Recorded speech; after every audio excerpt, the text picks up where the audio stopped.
our final day of the 2024 RBFF State Marketing Workshop. Today, state managers from 49 states get together to collaborate and sit in on some exciting workshops with some experts. Let's get into it.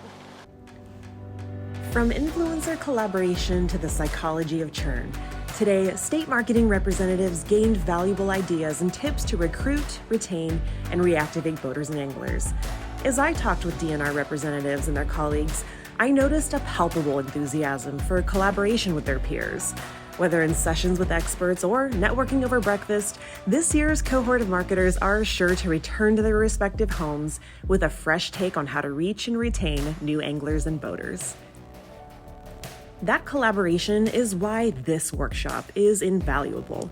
Our success as advocates for fishing and boating hinges on the efforts of these 49 state representatives gathered together this year.